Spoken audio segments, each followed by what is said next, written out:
And we're back on another exciting episode of Starfleet Boy, where we have a casual and informal conversation about Star Trek. Today we're focused on Strange New Episodes, Episode 3, Season 1, Episode 3, The Ghosts of Illyria. Is it Ghosts of Illyria or The Ghosts of Illyria? I can't remember right now. I Ghosts think of it's Illyria? Ghosts.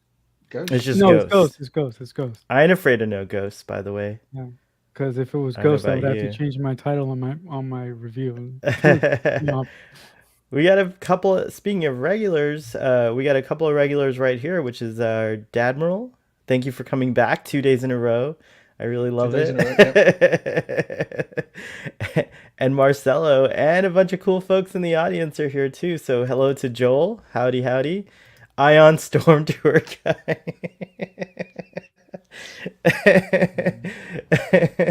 I don't know why that's funny, but it darn well is. Ion Storm Tour Guide. Does that tour include a journey into the into the mirror universe? Because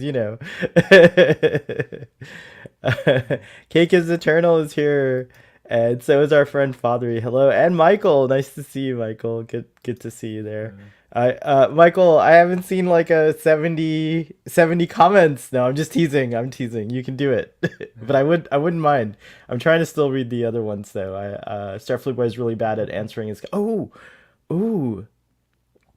Would one of you like to be my intern for answering comments on my No, I'm just kidding. I have to do it. I struggle enough with mine, let alone anybody else's.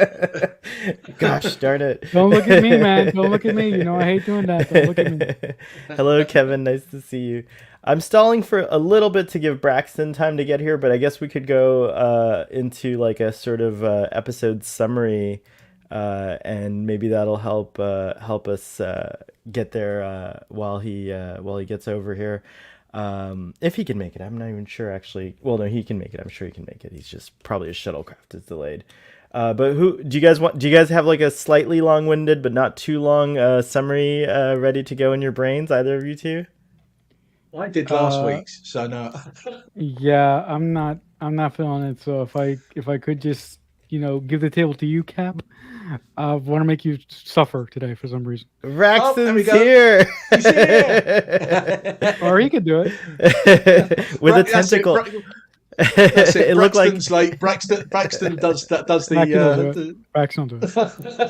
Braxton. They say you have to do the episode summary. Okay. Oh, we say. We Okay. didn't throw us under the bus. Episode recap. The away team beams down to the planet. The planet is Illyrians are there, but there's ion storm. So they're looking for a colony that has disappeared.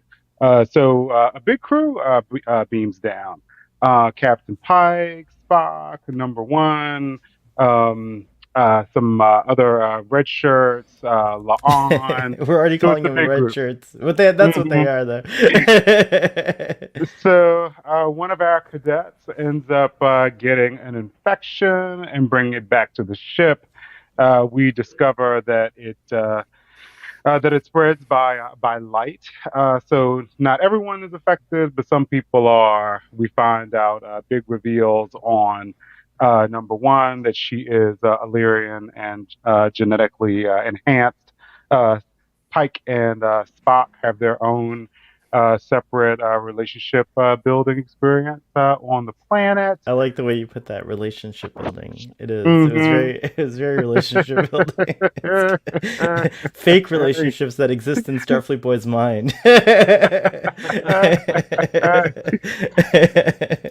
But ultimately, people are cured by Number One and the Doctor. We have a big reveal on the Doctor that he is keeping his daughter kind of in stasis in the transporter buffer. But yeah, so good episode, like about disease and stuff and protocols, and we find out that one of our crew members is an alien that we didn't know. Yeah, nice little twist. Great summary. Thanks for doing that. Marcelo, what did you think overall of this episode? I'm curious because last week you weren't too keen on the episode, right? if I recall No, correctly. I If was I'm, not. yeah, I yeah, I was not recalled. too keen on the I episode. was trying to recall correctly. Just got to get my facts right. I really liked this episode. I liked it because primarily it focused on Una. I really identified with her not necessarily wanting to tell the crew that she was an Illyrian. And the reason why I identify with that is because as a disabled individual, I spent years and years of my life hiding myself, hiding my true self from people that I love and my friends just because of the things that I could, just because of the things that I perceived that I could or could not do. I felt if I really showed them who I really was, they would ostracize me and they wouldn't look at me the same way. Um, uh, they wouldn't look at me the same way, as they did before I told them. So I really felt that sense of somewhat isolation and that sense of a secret that number one has in this episode. Um, I really liked the the whole plots of the Illyrian people wanting to belong to the Federation so much that they decided to genetically remove what was special about them just to belong to the Federation. So I thought that was a very clever way to make the sort of heroes of this episode the villains of this episode at the start. This episode had a very specific feel to it that I really enjoyed. And just one more thing, I really like the expansion of the relationship between Una and Laan in this episode. One scene in particular, which I'm sure that we're going to get to at some point, is their giant battle in engineering, and And the the roundhouse kick. I fisticuffs. love the roundhouse kick. So That yes, was good. and they're really really short scene, just talking to each other in their version of tenfo or eating strawberries. Yeah, I love that scene. Yeah, we'll definitely talk a little bit more about that. Braxton, you kind of gave your thoughts in the summary, but did you have anything else to add to that? Oh, dude. So well, not really. The only thing that I thought was like really big and impactful was that the doctor was, holding his daughter in Ooh. stasis in the transporter Yeah, so many buffer. big things in this episode. It's true. But yeah, it was a good reveal that she was a Illyrian, and that had consequences in some ways, meaning, her relationship with La'an. La'an was like, oh, like, you've been lying to me, like, all this time, and she's like, oh, yeah, well, I've been concealing this from a lot of people, you know. So that was interesting. Like I really loved the scene where she we're gonna get to this, but I love the scene where she was carrying Hemmer's body. I love that like it looked like it was just like a bag of like long pillows with like some pants on it, dude. Like I was imagining that maybe they had shot it that way and then they had also shot it with like something that looked more like a body, but they were like, oh, maybe it's like too much butt. Like we should just like go with like this like little like bag of pillows, the, So I thought that was the, cool. And they'd those be of us like, that were at Chicago, don't you remember? I think that was there. I think that was the. Do you think it was the same? Did you see Hemmer in the exhibit, Braxton? Do yeah, you remember? The Maybe that uh, was mannequin, the the thing mannequin. that she carried. I don't know. Because why did they make a full Hemmer just for the? Everyone else was like just faceless mannequins, right? But his was like a full thing. So I want to know now. I wanted to now I want to go back in time and carry that thing and see how heavy it is. But yeah, I think that's what it was. Arthur Lamoureux pointed that out in the space we did on Thursday, and I thought that was hilarious. I was like, "Oh yeah, that's totally what it was." Ian, what about you? How did you feel about this episode? What were the highlights for you? Yeah, I really enjoyed it. As I said, there's not, as we said beforehand. I think they're just getting better and better. Yeah, there is so many different things. For me, which we will come to. Ortega has the best line of the episode. I think she has it. Whatever tweaks your freak, I think was such a great line in there. Yeah, the the Pike Spock storyline on the planet.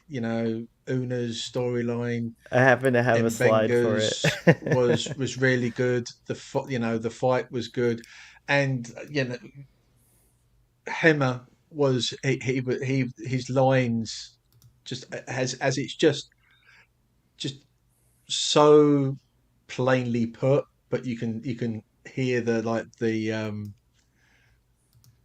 what's the like bit like the sarcasm that's under it. When Hmm. Una says, "Have you found anything?" He's going, "Yeah, of course I have. That's why I'm trawling around the ship at this late night and everything else." It's just and he turned around and said, "Oh, I can sense that look," and he goes, "Of course you can." Those bits were just excellent. It's just all the way through, and as we've said, the relationship building on this one, and for me, it feels like an ensemble cast again. It's not all about just the one person. We are getting to know the crew, even the smaller ones. Like this. It was Ensign Lance or Lieutenant Lance Yeah, it's that like a tradition actually, on TOS that we get these like characters that maybe aren't in enough, but we know their name, like Kyle and yeah. Leslie, and now we know Lance. Yeah. So there's But like, even yeah, even it's keeping even up. Kyle on this one was really good. At the start when they was doing his problems with the transporter, all that Hmm. type of thing. Everybody just seemed to be on their A game. Yeah, I totally agree. I like this comment from Kevin Richardson in the audience. When will it be enough to just be an Illyrian? Like I've said online before, this was the point where it was clear to me that the episode was written by a black woman. Yes, and oh, what's her name? Akila Cooper, I Thank think. you. Akila. Kayla Cooper, I think that's Yeah. right. Correct. Mhm. Thank you. Thank you, Rexon. You're welcome. I was gonna run over to IMDb. But yeah, excellent job. She co-wrote it with someone else. There were two writers on the credits, if I'm not mistaken. And the director was on Star Trek before. She played Kira's mom on DS9. So her name is Leslie Hope.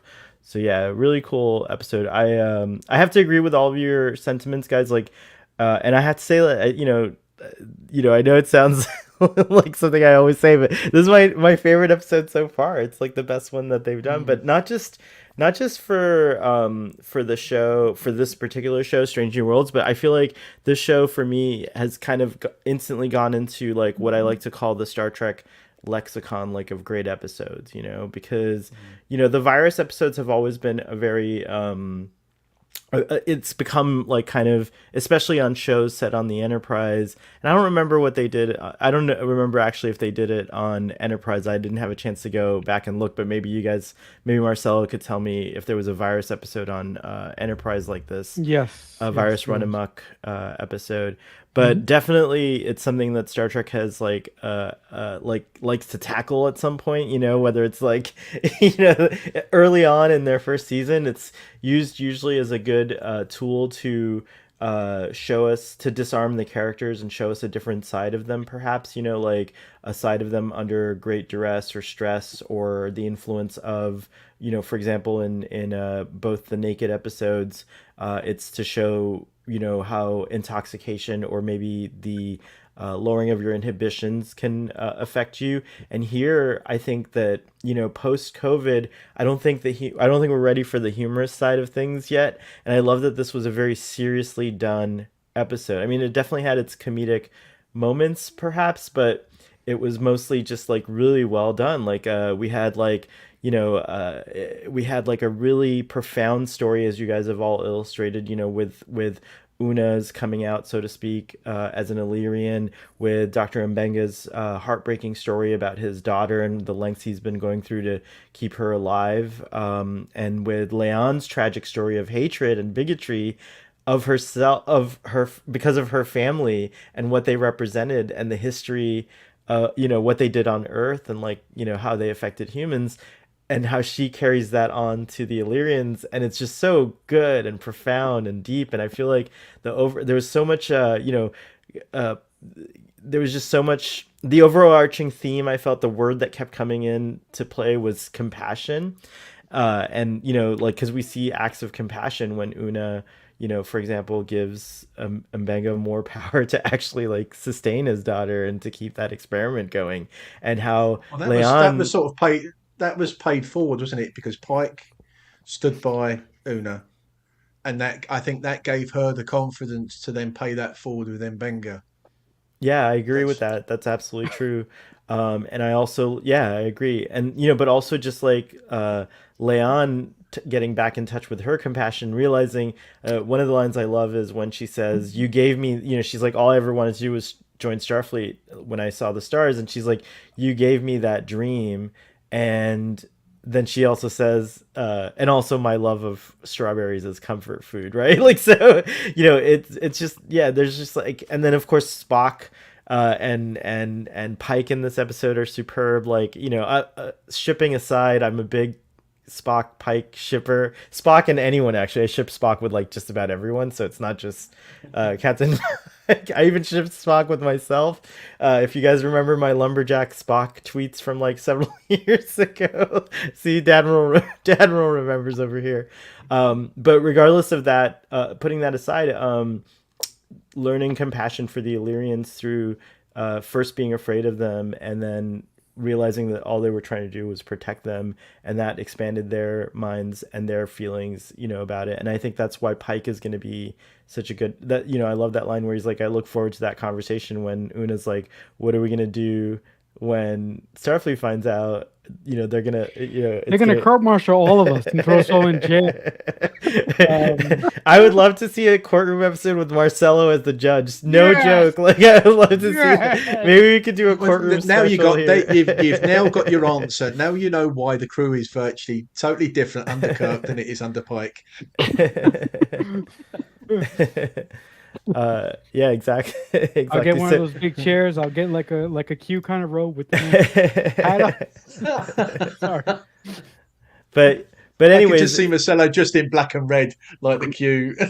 yeah, so yeah, to me this episode actually transcends just like the best episode so far in the series. I'm gonna go out on a limb here and say that it's gonna be remembered as one of the best episodes of the series. Like, it's such a good, well thought out episode. So yeah, let's get into some of the nitty gritty of the discussion here, guys. The I just want to add Illyrians. also. Oh, I sure, go just want to ahead. add just before. I mean, you and I spoke about this before we came on, that we were saying that this is also it's the virus bit. I think, but it's the comment on the pandemic that we've been through for the last 2 years, because it went into lockdown, and for many of us, lockdown wouldn't mean anything a couple of years ago, but it's very much in our sensibilities now that we what Oh lockdown yeah, is. yeah. We know that, so It totally lands in a different way when Dr. Mbenga says full lockdown. Like, full lockdown.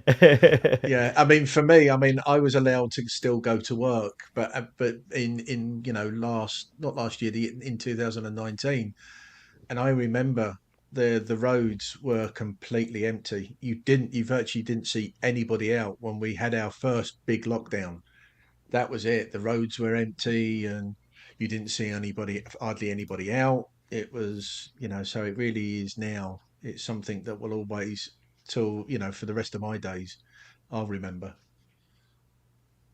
Yeah, yeah, it's kind of like it is going to be something for all of us 20 years, 30 years from now, as the generations are coming into their own that don't know the pandemic.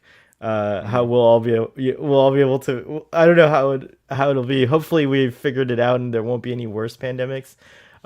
Speaking of which, the virus was really interesting because it reminded me of the Ebola virus in a way, because that virus is so crazy that it kind of burns out really quickly. So Yeah.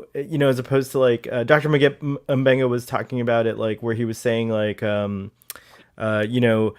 viruses, the cold makes you sneeze so that it'll spread itself, right? And here in this case, this virus, he said it's like insidious but also brilliant, which I thought was interesting, how it spread. But it was also very insidious is the good word, because it's like it does like get you pretty quickly, and if you're not sedated or like being exposed to light, you're gonna go nuts. And like look at the kind of crazy things that some of them were doing, like going back to the whatever tweaks your freak Tweaks your freak. scene. But that was pretty harrowing when I saw that. It was like, and again, compliments to the filming here, but like it looks creepy, but also it's just beautifully filmed. Like look at him, like with that frosted glass, like it adds to the uncomfortableness of like having a virus that like being sick and stuff like that. And he smashes his head through the window, and he has this like insane expression. And then later on, Uhura's roommates look insane too. Their like skin is totally burned. And they're like, why the heck did you why the heck did you stop the light? And even Una, she tears her she tears her shirt, which I thought was a cool Star Trek original series trope that they Back to finally Kirk, yeah. yeah, they finally delivered on, which was cool. But yeah, good point about I think the lockdown. Christine I think Chapel described it the best. They were light junkies. She described light them as addicts, light yeah. junkies. Yeah, exactly. Yeah, so that was pretty probably spot on. Yeah. And also, we're saying about the pandemic, it also mentioned about their vitamin D levels going down.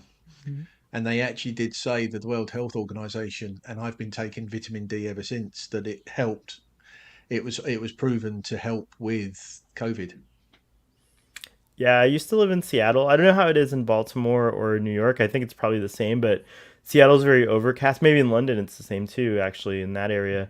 But Seattle's very overcast. And so I grew up in Florida where right now I'm sitting in the sun shining, directly on me. And this is like almost 300 days a year here in Florida.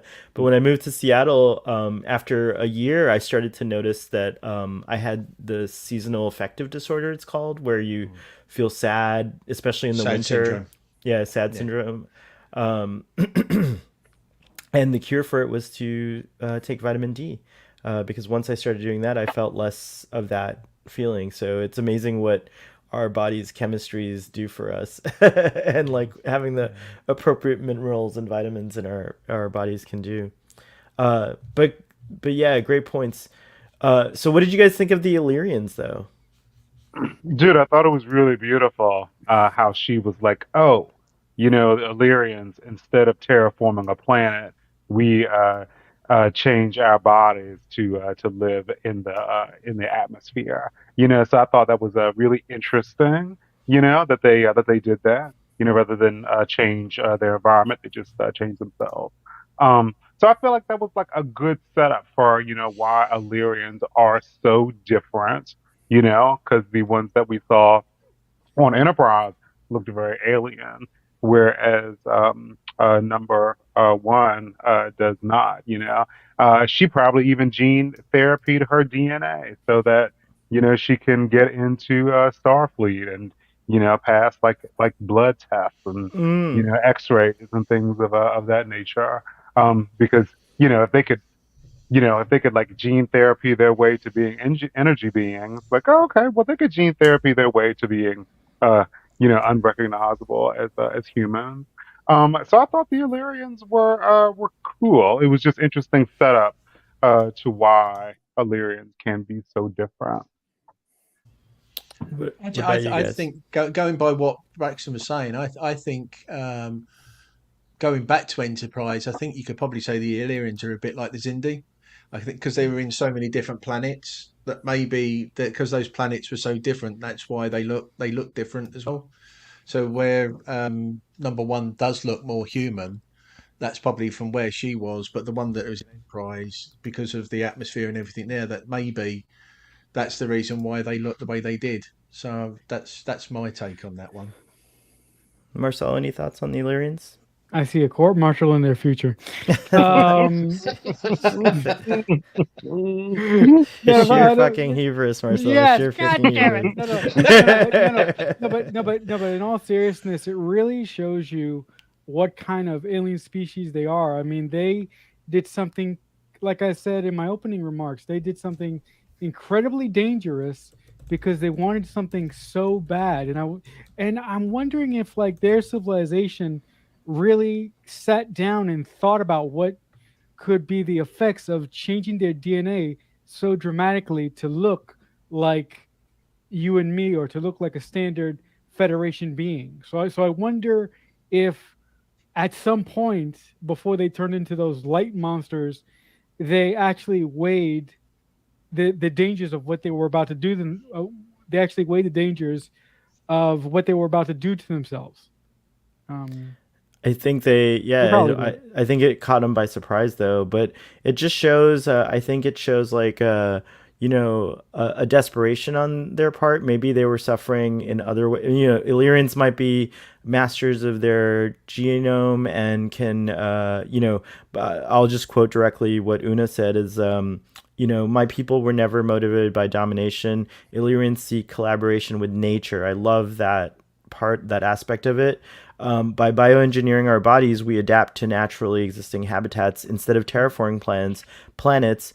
We modify ourselves, and there's nothing wrong with that. And I have to agree, there's nothing wrong with that specifically. We can maybe, I'm sure we can talk for hours about genetic manipulation stuff like that. But in this situation, here on this planet, whatever they were facing, they were so desperate to join the Federation that they were willing to, put themselves in that danger, Marcelo. And unfortunately, sadly, it was the ultimate danger, which, all the Illyrians on this colony were either wiped out or turned into these like, these non-corporeal beings, and who knows what their existence is like. Just going off the visual cues, I can't imagine it's all roses. They're not, but they do have compassion. They do care for corporeal beings. I will just say that Kevin had an interesting comment in the audience. Let's not pass over the allegory of changing DNA, minorities being required to change to accommodate the dominant culture. That's totally true. It reminded me of people going through great lengths to come to countries where they feel they're going to have a better life, and giving up, a lot of things, including their dignity, oftentimes when they do arrive in these countries and they're put into refugee encampments, which are often, the bare minimum, and even not, I would say not even that. If you look at some of the, conditions that the news organizations are reporting in these refugee camps, it's kind of a heartbreaking situation. So, yeah, I think there was definitely that connection or allegory there. Also, I saw another interesting comment. Kevin, you're full of good comments today. It's weird how Earth's understanding of genetic manipulation is imposed on the entire Federation. I don't know a lot about the lore on this, but my impression would be that others probably went through a similar thing. Because it would be my impression that Vulcans, for whatever reason, decided it was not something that was beneficial to the species. Same with maybe Andorians, and same with maybe the Tellarites, the founding members. But we do see other species doing it to varying degrees. We see the Illyrians, who are noble, it seems, but we've seen the Sona and how they utilize genetic manipulation, especially concerning their age, and stuff like that. We also see the Klingons. I think there's a really good case to be made that Klingons have no problem with genetic manipulation. They seem to be messing with at least compressing Klingons into humanoids or other humanoids or whatever, for subterfuge. So, and I think it's less. I think it also, as the previous episode, or sorry, the first episode shows, if it's temporary, like changing your appearance to go on an away mission, it's okay. But it's when it's permanent or like, something like that, it's not. But what do you guys think of that? What do you think do you think the Federation's do you think it's kind of weird, the Federation's whole stance on genetics? And what's your stance on genetic manipulation? Would you do it if you could? That's a very interesting question for me, because if I was genetically engineered, like If you could, I'll yeah, be change your genome yeah, now. I would be able to run. And I would be able to drive, I'll be able to dance with a girl. Uh that would be a very interesting concept to me because I would have all these freedoms, but I would have all these things that I haven't had for my entire life. But then again, if I take away the only version of myself that I'm comfortable with, and I just hop into this new state of being, like, am I going to have to rediscover who I am as a person all over again? So I don't know if I would definitely be down with genetically altering myself if that was available to me, even if that meant a better quality of life for me. So Thank I you. don't I don't know if that was answering your question, Bra- but Braxton is in 90 degrees heat and he's being attacked by his cat. It's like, that's not a cat, that's a lion. That's a tiger. lions, tigers, or bears, oh my. Dude, it's so hot, and my cats are all over me. By the way, That's yeah, why. we're experiencing a You heat have no wave here on the idea. east coast of the United States. Are you also going through that, Marcelo? Yeah, it is like 90 something degrees outside and I have Oof. no air conditioning in my house. So right now Oh my I'm gosh! I sitting hope here you guys have your talking to water you with you. on lights, boiling my ass off for Turn the your fans. lights off. Turn your Sorry. lights off. No, it's Don't fine, it's do fine, it's fine, it's fine. it. I Dude, know, I but had to turn my lights off and put on a tank top, dude. It's so hot, dude. yeah, Dang! that's what And here I am happened. wearing like a hoodie. It's because we have air conditioning and it's like really nice and cool inside the Lucky. house. But thank goodness, because if you tuned into Starfleet Boy, if you're a long term viewer slash listener, you know that our AC's gone out in the middle of summer. I hope it doesn't happen this year. I hope it doesn't happen this year, but it's not fun. Braxton or Ian, do you have any thoughts on genetic manipulation in general? And would you do it? I would genetically modify myself, and I would especially like to be turned into a light being. I think that would be really cool. Hopefully, as I approach people, I wouldn't make a horrible noise that terrified them, though. What do I do? What do I do? I hope not too. I feel like you would make like a nice uh like there might be a chorus that follows you around, Braxton, like oh like that might be your jam. Ian, how about yourself? And audience, feel free Um, to chime in on this as well with your opinion. yeah, it's weighing up. I mean, my issues are a lot minor compared to Marcelo's. I mean, I suffer terribly with my knees, but that's years of playing sport, and I've lost a lot of the cartilage in my knees. So if they could grow that back and put that in my knees and my knees feel better again, yeah, I'm all for it. If they could improve my life and I could run again, I could do all that type of thing, that would be great. But how far would I go? I don't know. Dad, you can go to I really Germany don't. and get some stem cells in your knees, dude. Get some what on my knees, Brex? You can go to Germany and get some stem cell injections into your knees, some Do you know a embryonic stem cells. doctor? Do you know a doctor, Braxton? Are Yeah. you giving a I have. referral? I've no, no, I no. love But it. I have heard of that. The stem cells. I've not really looked at it properly. But I, yeah, it, if I could it have is true. that, You could go to Germany. You could also go to some places in South America. From what I hear, all joking aside, it's true. Stem cells are becoming a thing in therapy, in uh, more of a thing in therapy. But stem cells are a good example because they frighten the heck out of a lot of people because of the source of stem cells can be from you can get them from different places, but mainly from embryos, I think, if I'm not mistaken. Hmm. So yeah, like those are actually like because stem cells. Just to give everyone a real quick lesson, we all have stem cells. They're called stem cells because they can turn into any other kind of cell in our body.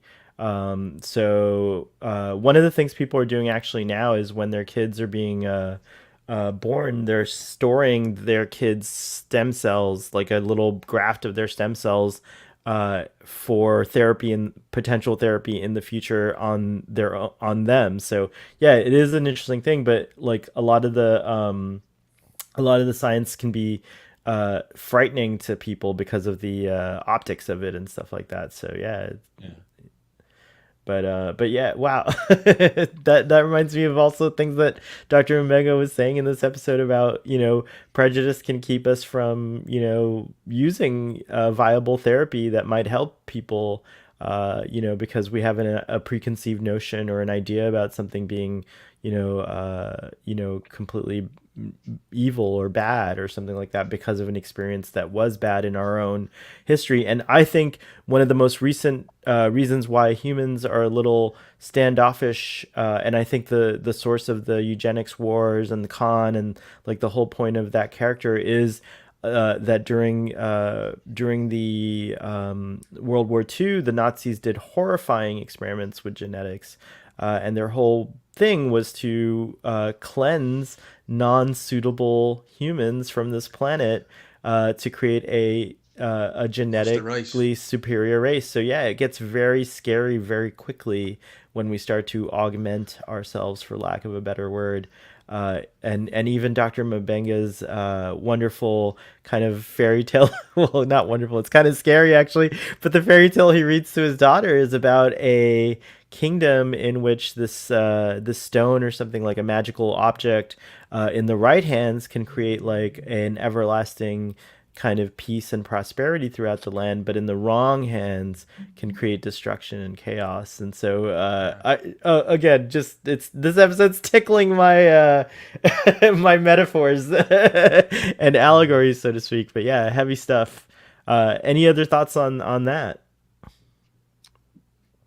Well, I mean, you could go on. You could go on forever, really, couldn't you? It's sort of, you know, is it right? Is it wrong?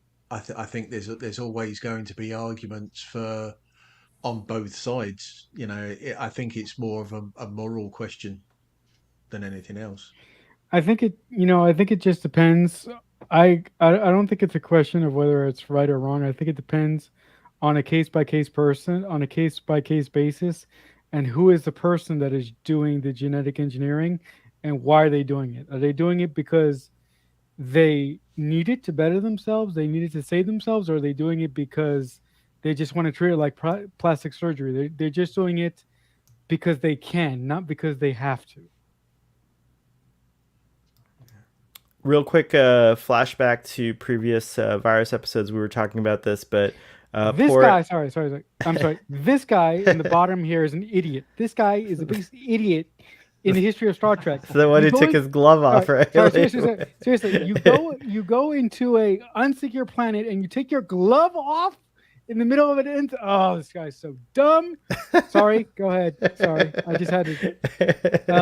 he Sorry. was pretty dumb for taking his glove You're off. an I mean, idiot. there is a point of having this hazmat suit. Sorry about that. But what about poor Jordy? He was not like the lady fell on him from the shower, and then he got the dust on him, and then of course poor Cadet Lance or whatever his rank is, Lance over here.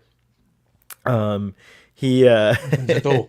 he doesn't do anything. He just opens the door. One thing I liked is that there was a little bit of connection in the production, which is they did that little weird kind of like sizzling chime sound for all three of these instances, and I really like that. So like when Geordie's is like more sparkly and 80s version of it, but like there's like something just like a little sound or like a little like a tone that they play that's a little eerie, and I like that they did that a lot.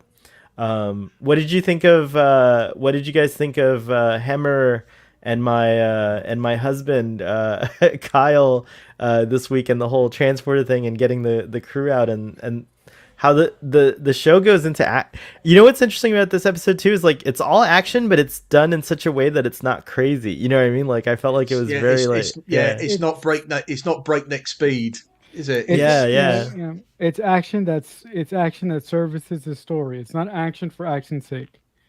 Yeah, Um, as far as Hammer is the man. he is.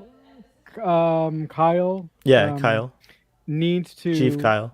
Chief Kyle needs to really consider Brady taking a break from work because every time he's behind the transporter, something goes wrong.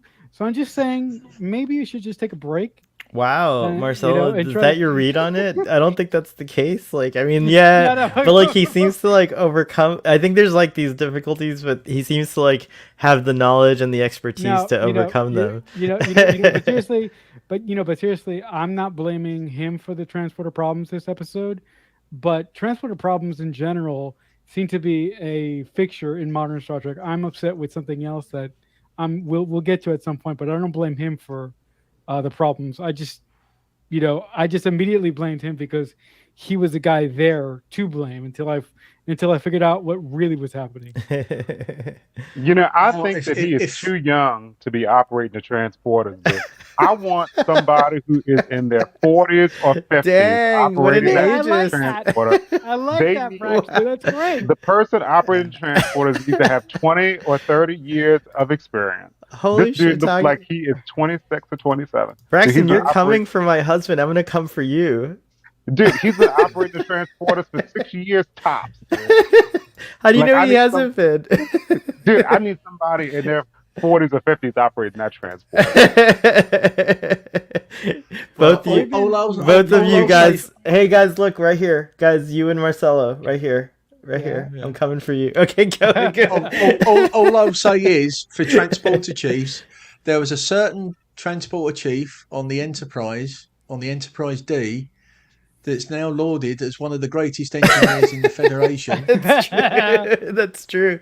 Hail O'Brien. So, That's true. yeah.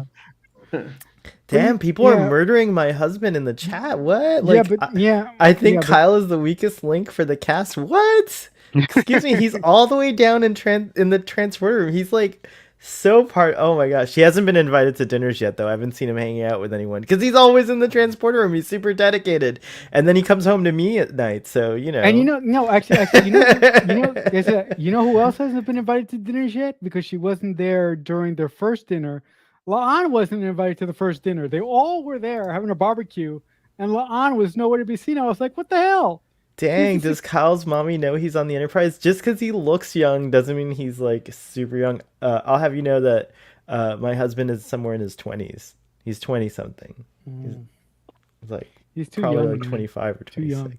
26. I can imagine that He's- La'an wouldn't go to somewhere and party with people socially. I'd imagine she wouldn't feel comfortable with that. Okay. You guys, yeah, okay. you don't think Leon's into like social stuff? Yeah, I get that. Oh my gosh, he should marry Sohail and retire from the show.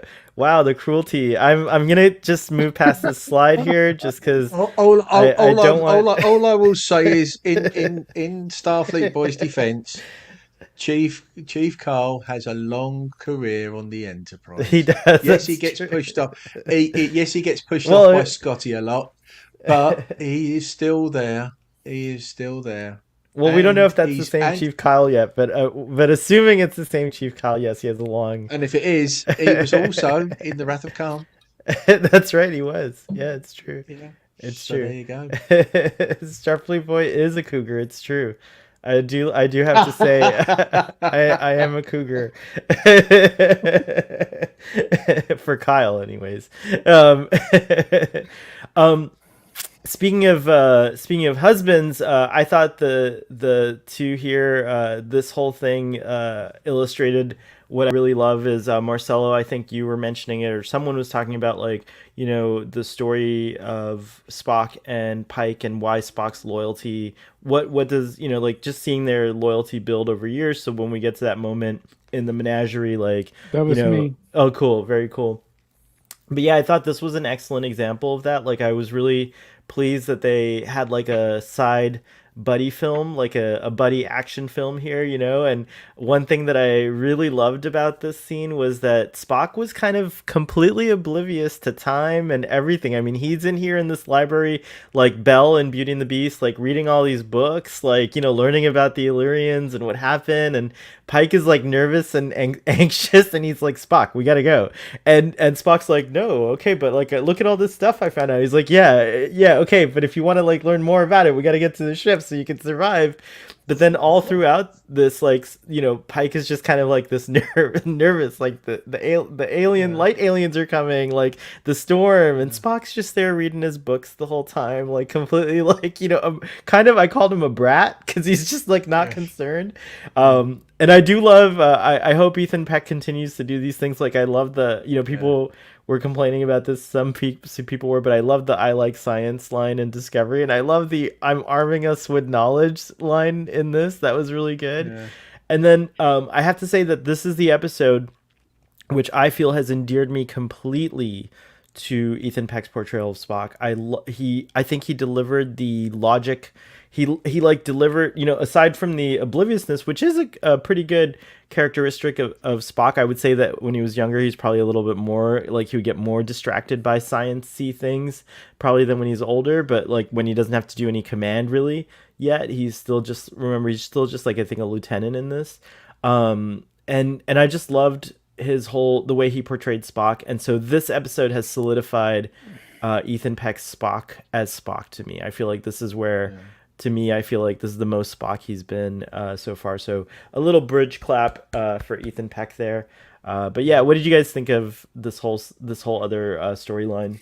I would like to say there was two lines that Pike said to Spock that really did, which I found was funny, where he turned around and said, "Can't you just get to the end to find out what happened to the Illyrians?" And then when the Illyrians are coming through the door, and Pike's there with his phaser, and he looks at him, he goes, "Does that thing get set to stun?" I thought, yes, that is just spot on. I thought that was brilliant. Just you could tell that there's the ease between the two characters where Pike can just turn around and say, "Does that thing get set to stun?" Which is great. But yeah, I like the bit also where obviously where he's pacing and then Spock saying there's the euphemism, a watch kettle never boils, and he said, "Well, actually, it's a pot, and I think that we're going to get boiled by the water." It was, Yeah, and and then then Spock goes, "You're just changing that for the sake of your arguments," which yeah, was it was really good. Their banter or their yeah. bickering was really cute, and I really loved that. Yeah, I agree with that. What about you, Marcelo Braxton? I'm just gonna just put a little aside to what you just said a couple minutes ago. I really was endeared to Ethan Peck as Spock in two different instances. I really became endeared to him when he was first introduced in season 2 of another show. But the thing that made me really buy him as Spock is when he sung Gilbert and Sullivan in in the Turbo Lift with number 1 in the Short Treks episode. But Q&A. It was an Q&A. yes, it was Q&A. But I Yeah. did feel like wanting to slap Spock in the face and just say, "Drop the goddamn thing. Let's run and let's get the hell out of here, you fool." Uh, but You I were know, like Pike in this episode. yeah. Like, But what are you doing, but Spock? but I did find just a small little negative in this episode. I thought that Spock was just a little bit too much of an exposition machine when he would read the cube files in the vault. I thought that the director of this episode could have done a small insert to show us the information, and then to hear Ethan Peck, sort of distilling the information that we were looking at, instead of looking at Ethan Peck holding this thing. But it's just a small little thing. Mm. This was an impactful episode for me overall, dude. And I really liked this part. I was like, okay, well, they could have had the captain and Spike and Spike and Yes. No, Spock no, no. Good job. Good job, Spike. on the ship, Sorry. but This is not what could they? Sunnydale. This is Starfleet. All right. But All then, right. what could they have done to help on the ship? So they're like, okay, well, we'll do like a B plot where they're in it alone and they're like relationship building. It's like, oh yeah, like we almost died together. We were like huddled, like getting ready for the storm, and then they were protected by the Illyrians later. I liked this. It was a good way for us to find out things about the Illyrians. Also, it's like, oh yeah, we're in the library and we're like reading their scrolls. You know, I liked this scene. I thought this was very good. Yeah, me too. I think it was also cool to see Pike lose his cool a little bit. Like, like cool to see him lose it. Pike wasn't as confident as I think he normally comes across, and I thought that was really neat too. By the way, this is They go ahead. Sorry. I was going to say they sort of played it as like a little bit like a ghost story as well, didn't they? Because Yeah. when they come along and he said, "Please say you saw, please Ooh. tell me you saw that, please say Mhm. you saw," and then Could they're coming someone through and on obviously, on the YouTube make a music video with "If you could read my mind, boy, what a tale my thoughts would tell"? No, sorry, I didn't mean to interrupt you. Carry on. but yeah, I just thought with that bit, it was obviously you've got the bit in the library, but they're playing it a little bit like the ghost story, and then obviously where Spock gets nicked on the neck, and he said, "Oh, any closer been your carotid artery?" And he said, "Well, yeah, if I was a human." Yeah, I like Those that type little of it's callback to TOS as well, because Spock often reminds folks that his organs are in different places or that he's not affected by yeah. the same things. Yeah, I like that a lot. Very cool. But yeah, I thought to play it slightly as the ghost story, and you actually see the entities. That was pretty cool. I quite like that. Well, there's plenty more of the Spock Pike stuff to talk about, but let's go over to this scene. I think this was fabulous seeing Una get the seat, and like take command, and she was, Pike Spike. I did it too. Pike is kind of sidelined for this episode, which is great because we get to see his number one do her thing, which is again another thing I look forward to in Star Trek's is like when we first saw like Spock do this in TOS, when we first saw Riker do this in TNG, like when the first officer gets to finally, have an opportunity Command. to be more than just the first in command. And, for me, Una delivered so much that, now I'm like, oh yeah, like can we get like instead of Kirk coming in season 2, maybe if Pike has to be sidelined for whatever reason, can we just get Una to be the captain?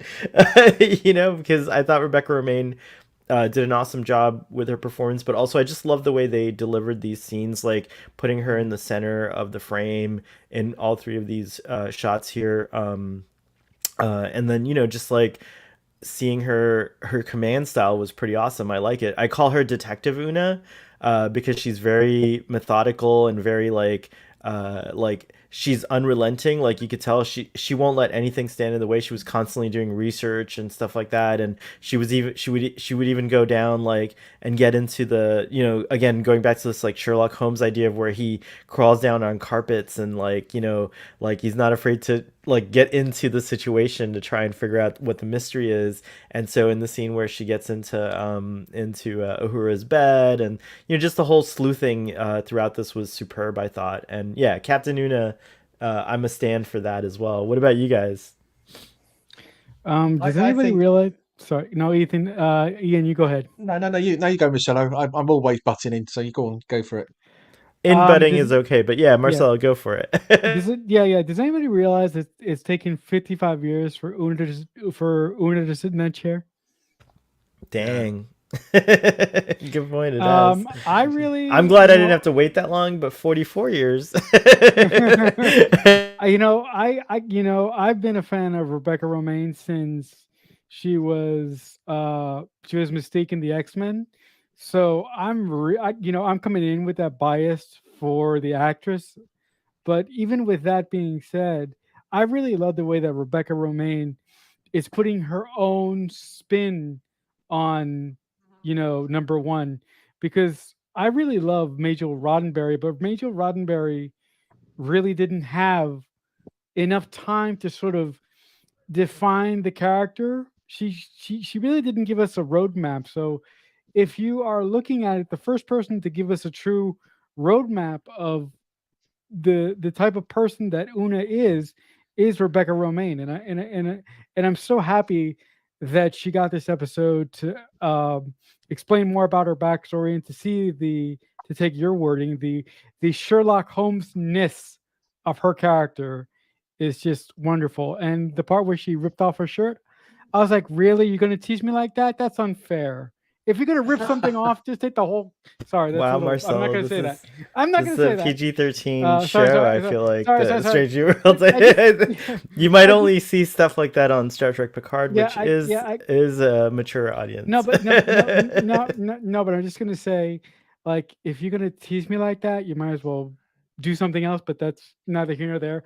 But I love this. I love Rebecca Romaine's performance in this episode so much. As But Braxton no, likes to say, I feel like she's getting her flowers, and it's wonderful. yeah, Braxton, I've oh, sorry, go ahead, Ian. Go ahead. Sorry. yeah, I was going to say that I feel that what Strange New Worlds is getting right is compared to another one of the franchise is you are getting to know all the characters. You really, as Marcelo said, Una's the biggest blank slate that you've got on the three established characters that you've got. We know about Pike, not so much as Spock. We know so much as Spock, but Una is the complete blank slate. But we're getting to know Ortega. We know Mbenga. We're starting to get more. As I said to you yesterday, I think Chapel in Strange New Worlds is far better than in TOS. We're getting to know all the characters, and it's out of New Trek, for want of a phrase. This is the biggest ensemble cast. You know, they are doing it as an ensemble, and I'm really loving it. I think they are proving that you still can do the old style Star Trek, but with the new sensibilities, and that's what I'm really loving about this. Did anybody Michael notice? points out Go ahead. that Una was in command of the Enterprise for months while Pike was on Discovery at repair in a space dock. So Enterprise, until the very end of Disco season 2, doesn't come into. She's sidelined. So yeah, And she was in charge of the Archer yeah, in like ahead of the technically first that's a good episode as point, but well. here she's in a real life command situation on Enterprise while Pike is sidelined is what I was saying specifically. Like, that this Yeah. is her first like scene of that. And you're right, she was in command of the Archer in episode 1. So it's not that we haven't seen her in command. I think it's just I like this trope in Star Trek when the captain is sidelined and the first officer has to like do it, and when they do a damn good job too. Did any did anybody else notice the voice of the computer? Did you guys recognize who that was? No, I didn't. That was Major Roddenberry coming back from the dead. What? Actually, no, it wasn't. Is it? Who was it? If it wasn't It Major, who was. was it? I did see this, and I need to pick it up. It Yeah, I think I thought was. that it was. I see what you're saying. I think the voice sounds similar, but I'm pretty sure it's not. No, because she's It not here might be anymore. interesting. I mean, it'd be cool. I think I It's heard about Alex it. Alex Cap. Thank Alex you. Cap is the computer. Alex. Okay, Oh, wait a great. minute. That's isn't that the same voice actress? I'm sorry, Starfleet Boy. Isn't that the same isn't that the same voice actress who does the Discovery computer, or is that somebody different?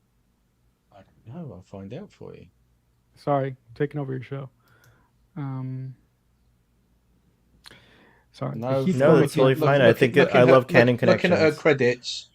Strange New Worlds is her only Star Trek credit. Okay. Okay. The I just want to say one more thing. I really liked how Una's backstory sort of fed into the main plot of this episode. As you guys know, for the first 2 episodes, I've been complaining about how characters' backstories have been given to us. This is the first episode where I said, "Yes, you guys finally got it right." I really wanted to applaud the writers' room in this episode because I love the way that these writers gave us Una's backstory organically and how it flowed into the overall plot of this episode. I Wasn't it? It was also a way her investigation was going about Illyrians as well. Obviously, Yeah. when she was looking about against viruses, and you see the picture of the little girl, basically Right. going in the same bit as what she had done, and that was so it was bits that she was doing as well as but also seeing in her investigation. So yeah, I totally agree. It was really really well done. what do you think about what do you think about the way that the Leon Una relationship was handled? Where how do you feel?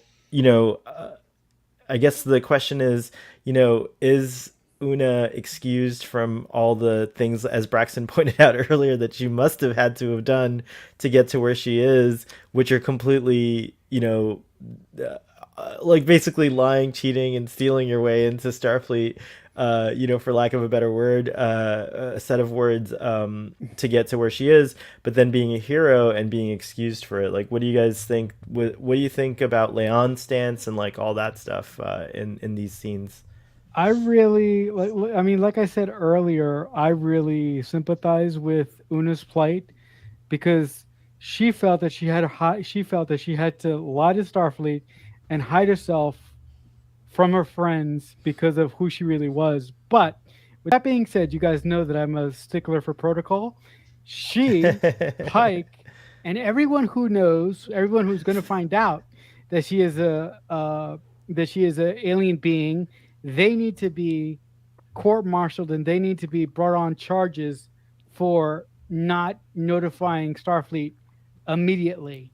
And I really, really like La'an's reaction because if Una has the type of relationship that we think she has with La'an, why wouldn't she trust her with the biggest secret that she has? Like why didn't she tell her?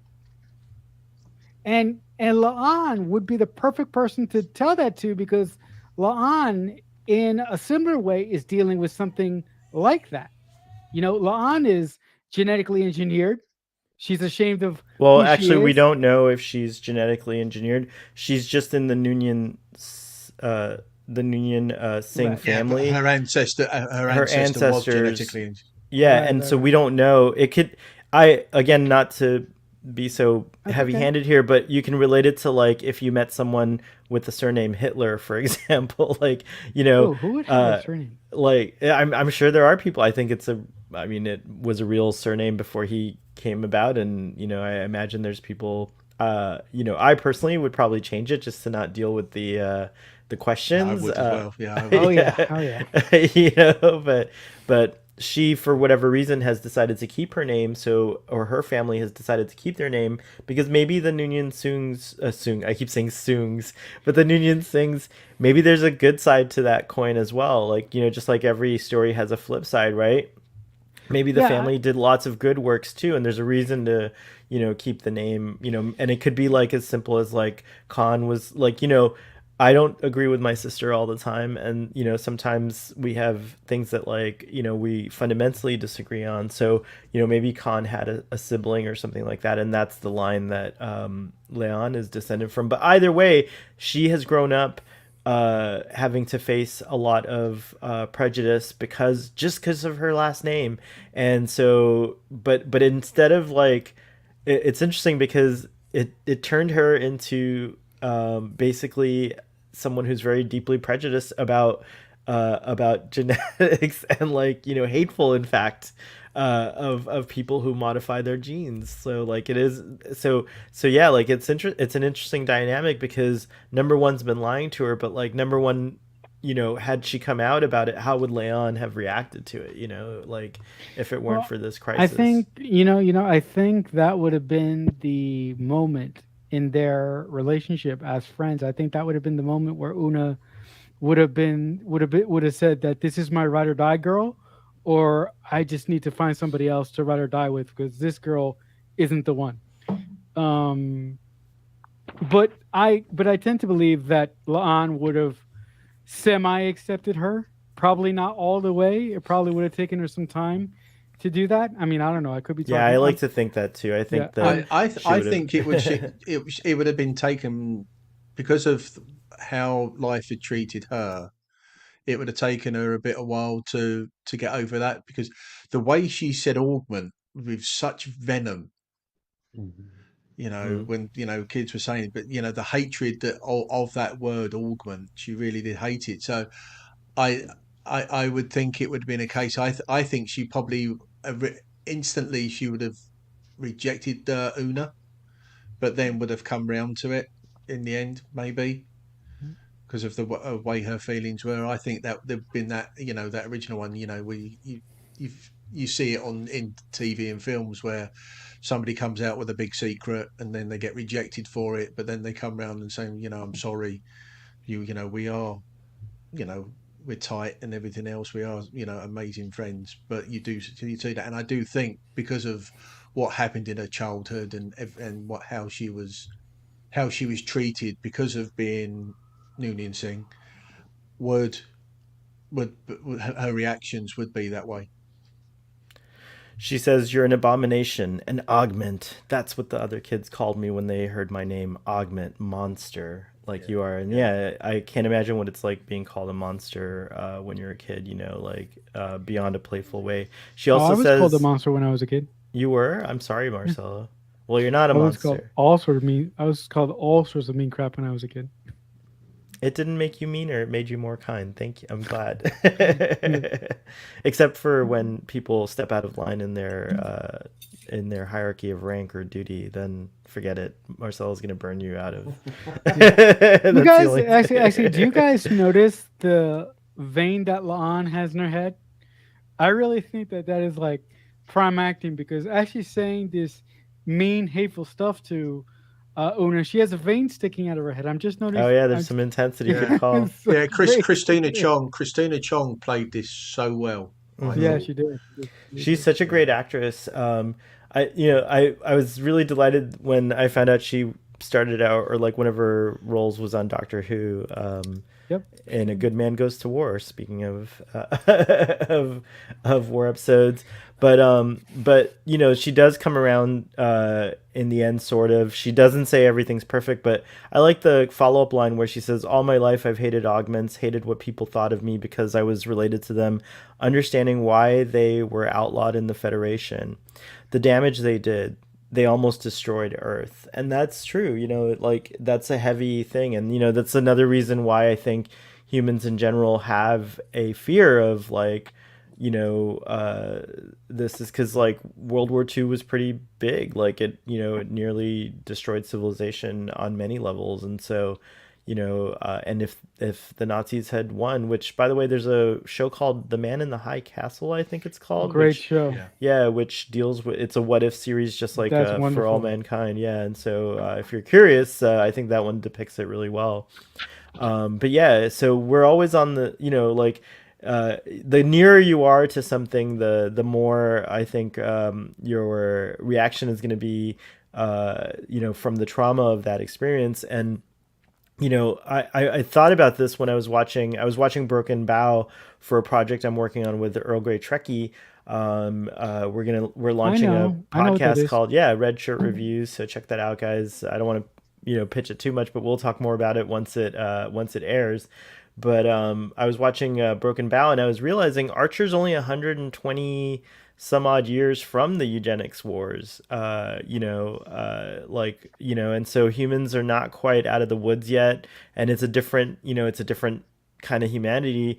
And even here, like look at this, like another 100 years later, is the repercussions of that are still being felt in the Federation. So it's an interesting thing to talk about, like how sometimes like wars and things like that can change a society and make us hard fast or steadfast on a certain Yeah. take or stance, which is interesting. On a just another bit, which is something that I am seeing now in the new generation that are now. That obviously a lot of us have felt it because our parents and our grandparents were in the war. Or my parents grew up. My dad was born during the war and grew up during the war. My grandfathers were they served in the war. But today's generation, they know very little of the war. I mean, and we're talking it's 80, what, 80, nearly 80 years now You're not wrong when it since comes to since the that single. that particular war, but I would say that there's another perspective I want to present, which is unfortunately, and the United States is kind of like the biggest to blame for this, but we've been in a perpetual state of war since about the 60s, since the Vietnam War, when the United States kind of invented the military industrial complex and decided that war was a great form of profit. So there's been these like constant, there's not a world war per se, like, like No. that, but the world is almost constantly in a state of war or someplace or another. So yeah, I don't think it's gotten like, I don't think it's gone away, but it's a different kind of experience. You're right. yeah, but that was but what you're saying there. That was commented in the first episodes, wasn't it? Because Pike Yeah. said about that, like the the second civil war that went into Right. which the Third World War. So yeah, I mean that is there, but it does it is well, it's not sad. It is and it isn't sad that that today's generation don't realise the sacrifices that our that generation gave so we could have the life that we lead, Mm-hmm. and we can sit here and talk about Star Trek. They don't realize how lucky they are. Yeah. I Um, I think I'm lucky that I know that I'm lucky. Yeah. That's a fair point. Um, Wow, sometimes Starfleet Boy no, gets I in his no, feelings. I you know, I That one I got me a little, I mean, you got know, me a little down. I'm sorry. if I if I could just say one little add on to Ian Sure. Ian's point, I think the main problem with the United States military and with with American philosophy in general is we believe that we're the peace. We believe that we are the police of the world. We believe that we deserve to be in every conflict of all time. And like, if we just kept our nose out of everything, I think that the entire world wouldn't hate us. But unfortunately, America is who America is, and they're not. It's a little more They're not going complicated to that apologize. because we're keeping our noses in things that we're responsible for, mostly, Mm. or doing it badly.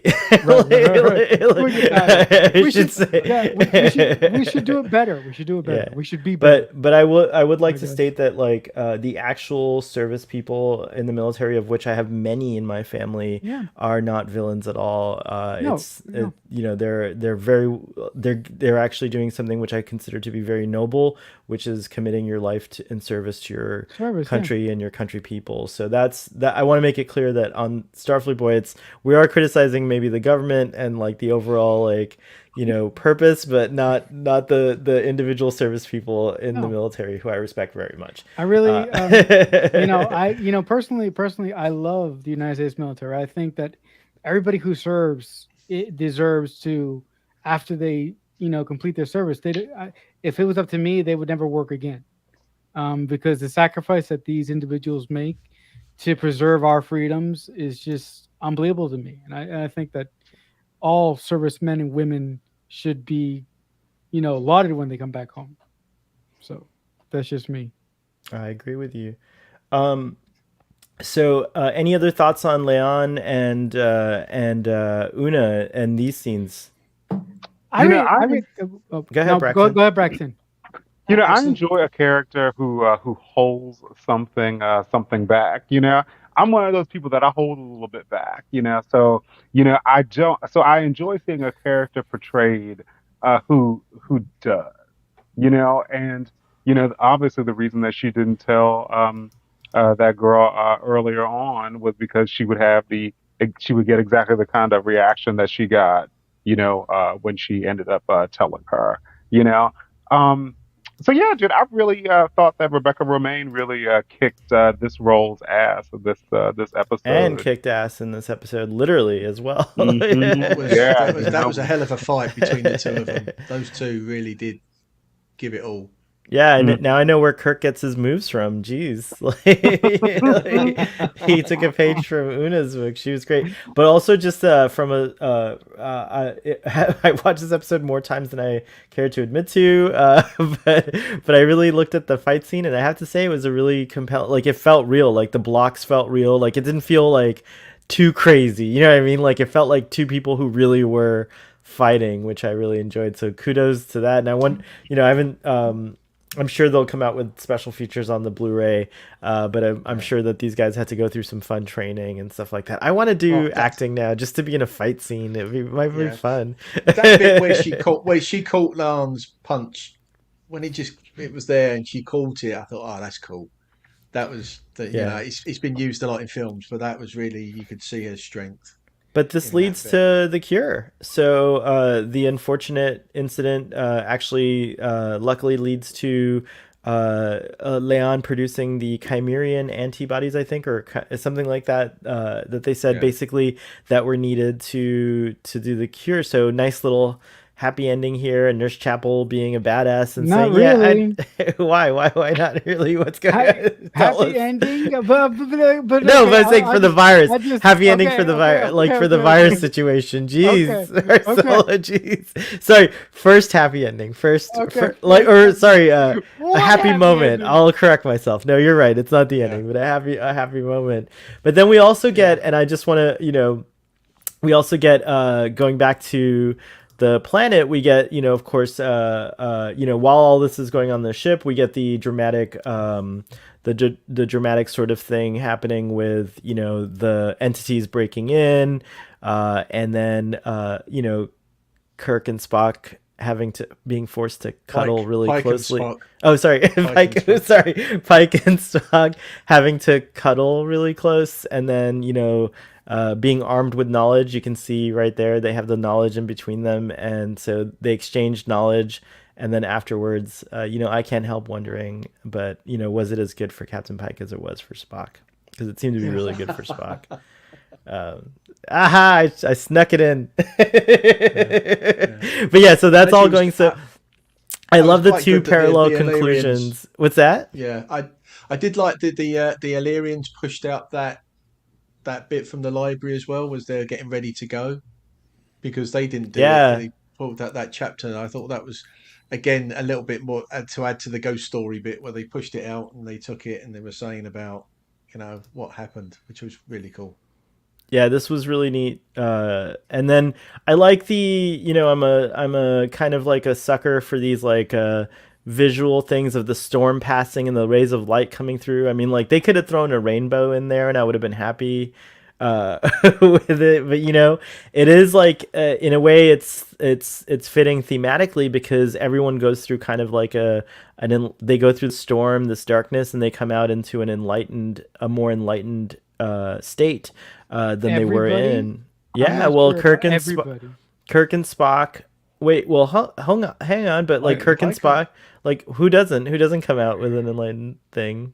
I would have to say a specific doctor, but we'll get to him in a minute. No, he's enlightened, or we're enlightened to his predicament, and he's enlightened in a sense because I he don't care. says He should go to jail. Sorry. He should go to jail. I'm sorry. he's wow. Okay. I'm sorry. I'm he sorry. he's enlightened in the sense that he realizes that he wasn't like taking all things into account and admits himself and is willing to actually terminate his daughter for the good of the crew because he thinks he admits that it was his fault. So Marcelo, your sense of justice is, I'm glad that I overrule you because man, you'd be sending all kinds of innocent people to jail, is all I'm gonna say.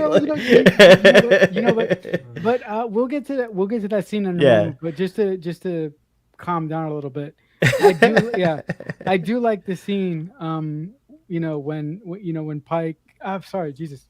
When Spock and Pike come out of the vaults, and you do see the sky behind them. I wonder if like this is the AR wall. Do you guys think this is the AR wall when they? No, I step think this is outside? on location at this place called Ontario Place. Kevin's put it there in the chat. Oh, okay. But I do think that they definitely did a lot of CG augmentation, Marcelo, Right. because the ion storm and stuff like that in those other scenes. But yeah, it's a cool place. I think it's abandoned. It looked like it was abandoned. I don't know if they made it look abandoned, but it certainly looked abandoned. Michael says, as the resident Canadian in the chat, there's more than one resident Canadian here, Michael, just FYI. I found it hilarious that this episode included filming at Ontario Place. It's an old defunct amusement park. The mistake by the lake, as we say in Toronto. Mistake by the lake. Oh, jeez. I like that. Mistake by the lake. I like that. But yeah, so yeah, again, I'll argue that everyone comes out a little more enlightened, and it's represented thematically in the visuals as well.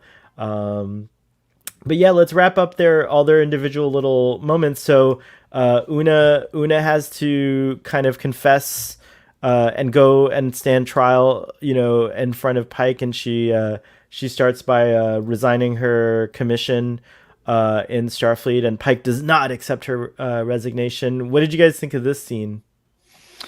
I was really proud of Una for stepping up the way that she did, but again, look, I would have been really pleased if Pike wouldn't have told Starfleet, but if he would have committed Una to the brig for a specific amount of time, I would have considered that acceptable.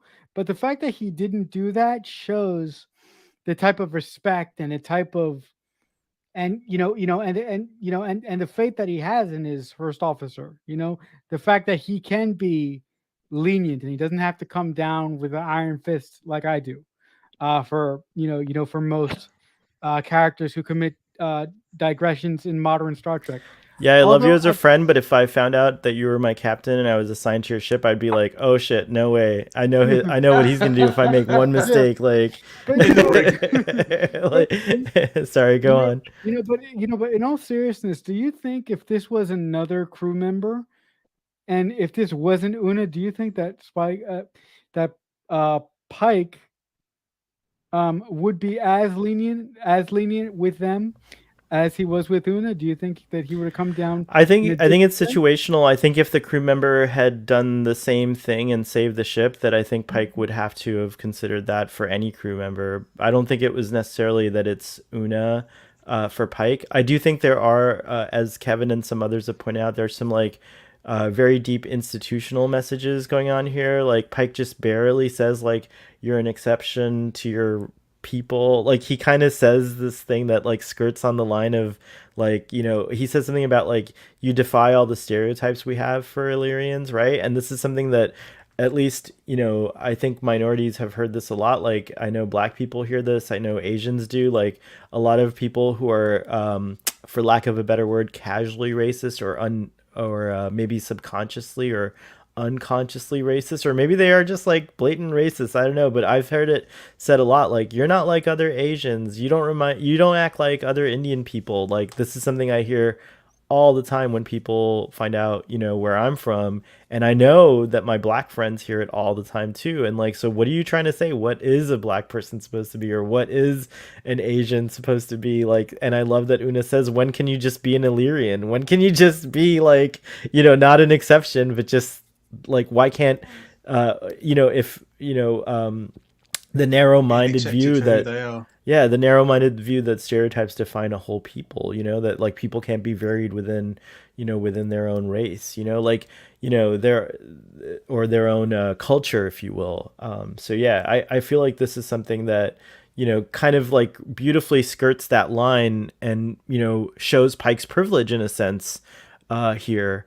And like how he might not just get it. He may not get it. Like, like he may not be getting it here. But I don't know. What do you think, Marcelo? The other question I had for the panel. First of all, that was a lovely deconstruction of how Pike could possibly be feeling how Pike could possibly be feeling at this moment. But the other thing that I was wondering, if Una covering up her secret would have led to like the death of a specific amount of crew members, do you think that would have swayed Pike's decision making in this moment, or do you think he would have acted the same way? Like, I feel like that's an obvious question. I think he would. I think if she was like, I think if she was woefully irresponsible and did something that caused death, was awfully irresponsible. She was, but not in this situation. She handled this whole situation, this specific situation. She handled it exemplary, and she even says, "I was just doing my job." She actually was. She was doing exactly what her training would show her to be. And I think it's a lesson for anyone who would ban a certain group of people from participating in Starfleet. I think this is a big lesson, and I think it's resolved by the time we see Worf on the bridge of the Enterprise D. But I think this is a big lesson to say that like people should be allowed to join Starfleet on an individual merit basis, perhaps, and not just because of who they are. Like you're not guaranteed because you're a human that you're going to be a Starfleet officer, like, or whatever. So yeah, I think it's very deep. This whole scene, this whole like episode, I think can go into like really deep places with Starfleet and its evolution from Una to Worf. Just talking about like outliers coming into Starfleet and what they and again she this is her dream. Like imagine that like you she's probably the best Starfleet officer because she wants it more than most people do. I mean, like, she really wants this. And if she were honest from the beginning, she would never have gotten a chance to be here. Not saying she's not wrong for lying and all that stuff. I'm just saying the fact that she's here now, I think you have to address it based on that. Mhm. I got a I little can totally preachy. see. Yeah, No go ahead, problem. Marcel. Go ahead, Braxton. I Braxton, go could ahead. totally see this coming back to us next season, or maybe in a season coming after. So there's like what maybe like four people that know that she is Illyrian. The captain's like, oh, let me take care of it. So I wonder if he is going to tell Robert April or if he's going to conceal it. I don't know, but I feel like it's definitely going to come back. I don't think that they're just going to leave it at this Yeah, I agree. and it not come back.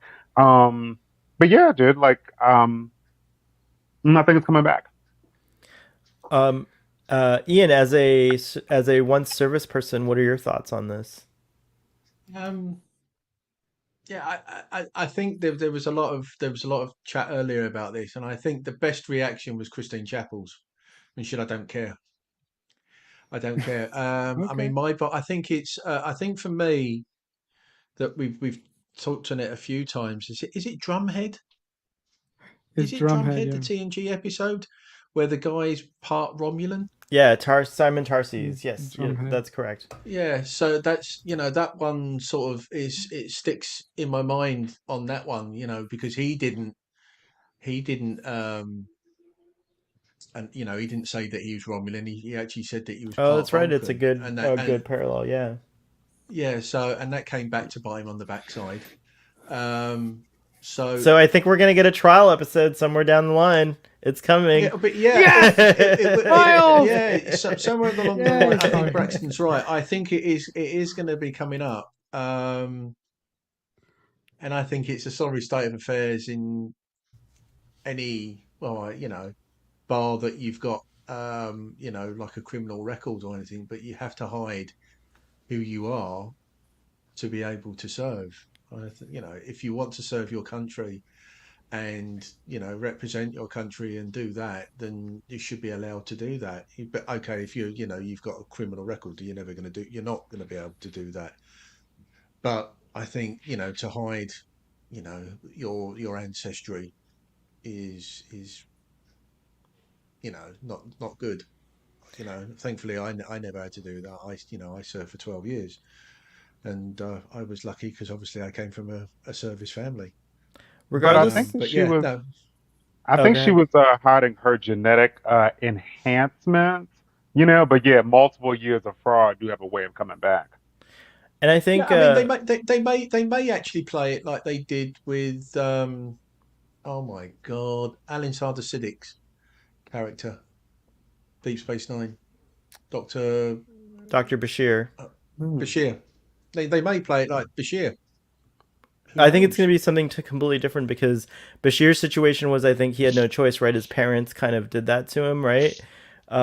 And so he was kind of in a way looked at. I'm trying to remember. It's been a long time since I watched that Yeah, arc. he was That an augment. He was an augment, but wasn't he he? was So not that there's responsible for it. It was like his parents did that to like give him an advantage. yeah, Whereas I think with Una, she's trying to say there's nothing wrong with what I am. Like there's no what we do Illyrians is not what you guys think it is. It's not like we're not yeah, domineer. We're not interested in domination. We're not interested in any of that. We're here to just be in harmony with nature, and it's a really good point. And then also just regardless of Pike's like biases and things like that, I do think he does is doing the right thing to kind of back his friend, and I mean she calls him Chris and first officer. I don't know if it's going to come back to bite him in his butt. I don't think it's going to be something because I think I like the part where he says like I welcome that conversation because I think I agree that I feel like he confidently knows he's in the right on this one, and that if he does have to go to trial, that he would give it his all to defend the situation and come out, maybe changing the rules or whatever. And so yeah, I don't know. It's gonna be interesting to see where it goes. Good discussion on that. On that, and we're not even finished. Sorry to go so long, guys, but just let's quickly wrap up with I wanted to definitely talk about Dr. Mabenga a little bit more before we finish up. And so, we go from the scene that you guys mentioned where she pays it forward, so to speak. And I just thought that this was really touching because, again, Marcelo says he would throw Dr. Mabenga in prison. But Marcelo, I challenge you, if someday you should have a child. Not in prison. Where and I would just put him in the brig for like maybe 6 weeks. I wouldn't throw him in prison. And dang, like such a specific charge. It's no, such a specific sentence. It's like 6 weeks. Just I would give him 6 weeks in solitary confinement. I don't know if Starfleet has solitary confinement. Wow. But 6 weeks in solitary confinement, and I would put a demerit on his record. But I'm not going to take his job away from him, but I'll give him 6 weeks in solitary confinement. I would force him to let his daughter go and let that one go, and just I would force him to live with the egregious. Wait, did you just say you would force him to let his daughter go? Yeah, I would. Wow, jeez. Because that's Marcelo, come on. Would you just materialize her and let her degrade, or would you just like erase her from the pattern buffer? No, I would probably give him a moment to say goodbye, and then I would put her back in the pattern buffer, and then I would just clean the pattern buffer. So you would execute her, Marcelo. Yeah. You would execute her. Dude, oh my gosh, dude, Marcelo. No, but look. I just think I probably wouldn't kill his daughter. I want to take that back because that's okay. Thank you. My goodness. Sorry, that's a little. So heavy there. That's a little much. But with that being said, I just want to say this one thing, and then I'm going to shut up.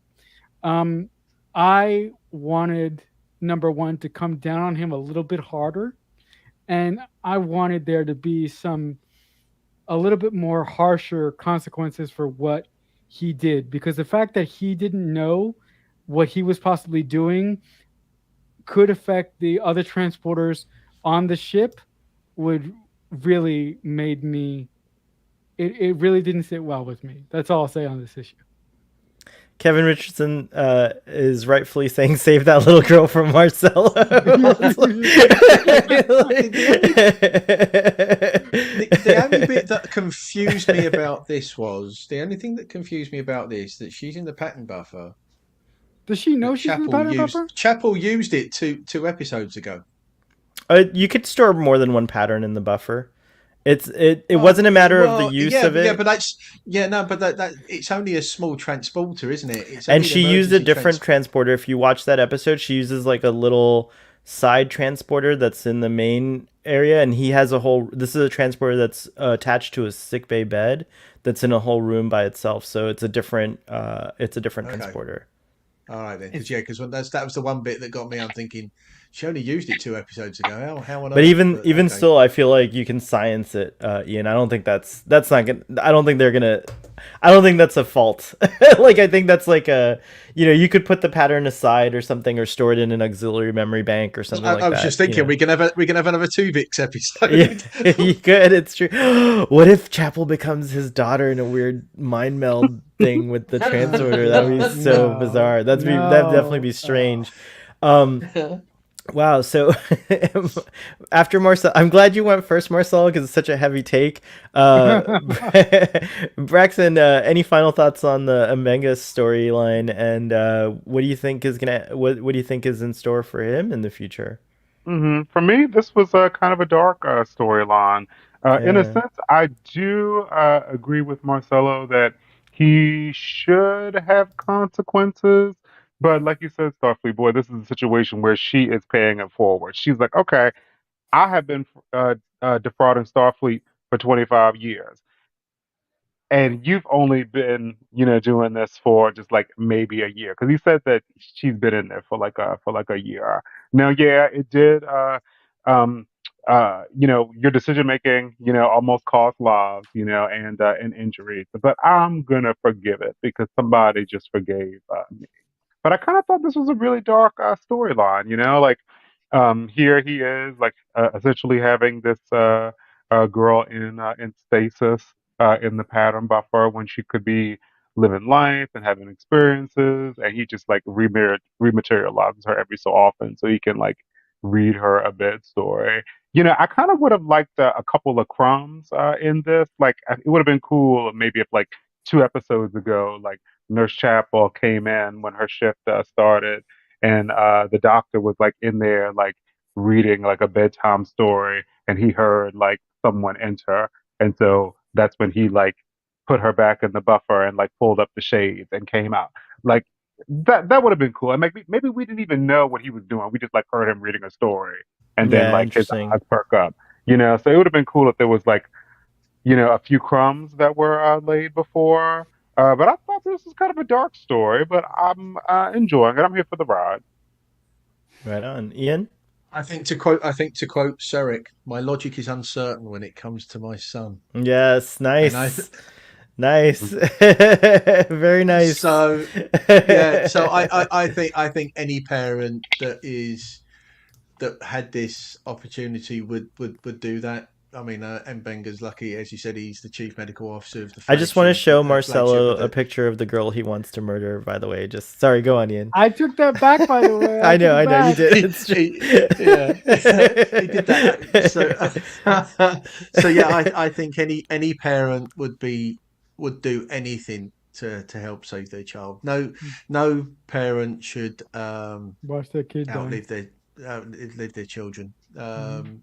But yeah, I can see, and as Mbenga said, that they go into different planets. There may they may he's hoping that they're going I to love that stumble on a line cure. about we travel light years in hours or something. Like he said something like, like the way he Yeah, framed it, like being on the flagship of the Federation. We're out here, doing science on the frontier. Like there's a possibility I could find someone may have found a solution to her problem, and we Yeah. might meet them. And yeah, it's a The beautiful sentiment, and it's true.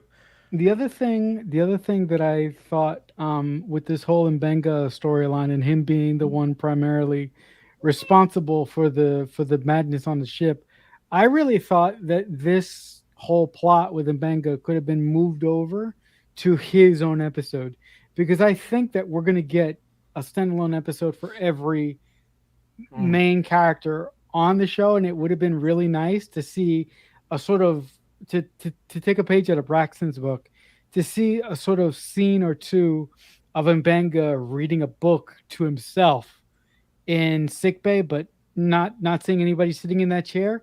And then when we got to Mbanga's episode, if we were given all this in Mbanga's episode in a different way, I thought that that would have been a better way to execute it. But with that being said, I have no problem with it being in here. But I thought that it was just a little bit tacked on. I think it's interesting that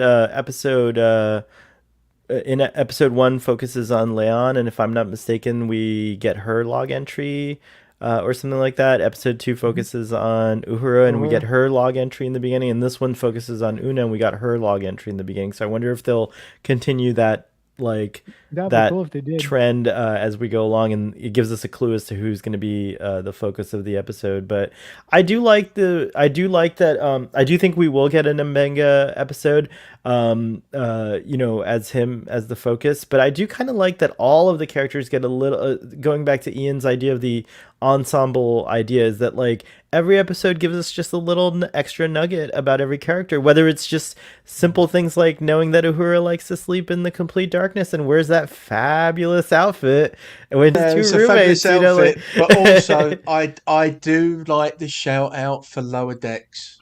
Oh yeah, with the little bunks. Yeah, they The they do bunks. that. That was Yeah, a it's great shout out for Lower something. Yeah, Decks on that I think one. we've seen bunks before, like on Star Trek Six and stuff. But yeah, it was like it was definitely nice to It see. wasn't, yeah, but in bunks Yeah, they were Not like physically that. bunk yeah, beds yeah, where Not they're they not exactly, were like that, physically bunked there. but put into the wall like Lower Decks. I thought that was a exactly. great sort of No, but shout yeah, out to I Lower do like Decks. this format of getting. I just love this like idea. I think they've really nailed it or figured out the formula that I personally enjoy, which is, you know, episodic but with character arcs that are very compelling, and these are damn compelling. I'll just No, say also the great thing about that. also the great thing about character the way that these characters are being handled is that these characters go through experiences and their experiences aren't taken away from them at the end of the episode.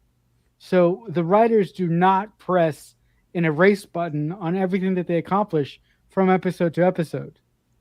Yeah, exactly. That's one of the benefits of like they're taking the best of modern screenwriting and mixing it with Right. the old Mhm. episodic format. You're absolutely Yeah, right. Yeah. it's the Michael Pillar school of thought. Mm. Yeah. Nice shout out to Michael Pillar. I love Um, Michael Pillar, man. well, that wraps up our I guess our main discussion. I feel like we covered everything about this episode, but I guess we'll go with our ratings. We like to do we have a tradition of rating episodes for anyone new in the audience. The ratings just come from the gut; they don't mean anything. Like so. So I'm gonna give a rating that might be shocking at times to people, but I can't help it. Yeah, but no, seriously, this episode gets like a 10, but also another 10 on top of that because I do think, especially based on this discussion, because we went to some pretty cool and heavy places here, and I feel like this discussion just proves my idea that this is going to be an episode to remember in all of Star Trek. I think this is a really good, profound episode. Kudos to everyone who worked on it, the writers and the filmmakers and the performers. Just like really knocked it out of the park for this Starfleet boy. Marcel, you want to give your final thoughts and a rating? Yeah, this episode Audience, feel free also to chime in with yeah, your ratings if you want to. just feel free to kill me in the comments because I'm the Debbie Downer. This episode really checked a lot of boxes for me. It really did organic storytelling in the way that I was wanting the show to do in the first two episodes. I loved this episode focusing in on Rebecca Romaine, her interactions with La'an. Nurse Chapel is awesome. She needs to be my wife. I love Nurse Chapel. Um, and all in all, I think that despite the Mbenga thing that made me angry and made me feel murderous rage for a child, which I'm not, which is bad. Yes, thank you. Good, good. I'm glad you know that. Which is really bad. But despite that, I think that this structurally is the best episode of the series so far for me. So with that being said, I will give this episode an 8. It was fantastic. It was great. Right on. How about you, Braxton? Did I give this episode a 10? Um, I really don't have any complaints with this episode at all. You know, I thought it was a good actiony episode. I feel like it was really good for character development for a bunch of different characters, not just number one. So yep, 10 from me. Right on. And how about you, Ian? Yeah, before I give the rating, there's just one thing that I've been wanting to say that was then, how lucky was it there was a phaser in the transporter room? Oh, but it was lucky. But you know, the implication is that he took it off. Like what's his name? But why Hammer. why did Hammer why did Why Hammer did- have why one did he take it anyway? off? But I think he Yeah. this is my headcanon, but my initial thought is in his madness, he was like, well, I don't want anyone to stop me from doing this. But once he got in there and started transporting the sun, he was starting to strip off. And so the first thing he Yeah. took off naturally is his belt with his phaser on, and he just put it there. And I think he was gonna get full buck naked and then walk into this like molten thing. So that's Yeah, my but headcanon that- for it. But I get what you're saying. I don't want. Yeah, but so now and how I mean I know Braxton mentioned it about she's walking down the corridor, but how cool is it when she picked him up? When she picked Mhm. Hammer up, I thought, yeah, that's Superwoman straight there, most Mhm. definitely. Um, yeah, again, I iterate what you've all said. It's a great episode. It was well written, well paced. I think for me, as much as people are saying Discovery is the flagship show of Star Trek, no, Strange New Worlds is the flagship of Star Trek for me. It is. This is the way I I personally love Star Trek, and I think an awful lot of people love Star Trek. And it'll be interesting to see what the ripples are going to be, how it's going to affect the other Star Treks that we're going to see, whether it's going to affect Discovery for season 5, what other iterations we're going to get after Picard. It's going to be there. As for a score, I never want to give it a perfect score because I always feel that there's always going to be an improvement, and it is only the third episode, so I am going to give it a 9. That's fair. Excellent. Let's see if that ever changes as we go further. I have a feeling it might. Well, even in my Lego builds, I've only ever given a 110. I've Oh, only given wow. 110, and Marcelo were like that because it was the Yep, Stargazer. it was. Nice, nice. Well, gentlemen, is there anything you'd like to promote? Let's start with our Dadmiral this time, and I've got a nice little introduction for him.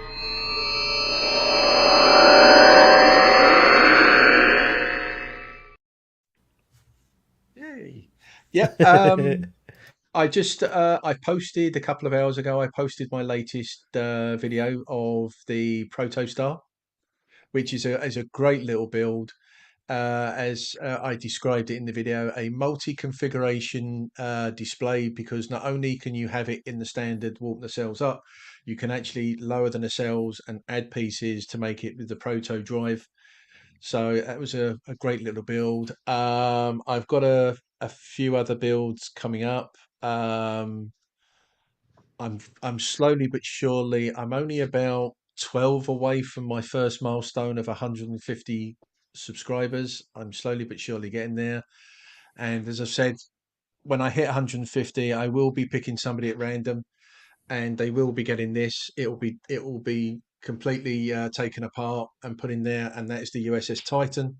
So that will be sent to the winner along with the instructions, and then they can build their own USS Titan. So yeah, that's things that are coming on. And I can be found also on Instagram and Twitter, Dadmiral Absolutely. underscore UK. It's hella fun following you. You're a very awesome cosplayer and enthusiastic Trekkie, and I love it. So very Oh, and I've cool. got some more. Oh, and I have to say, when it comes to cosplay, the apron arrived yesterday.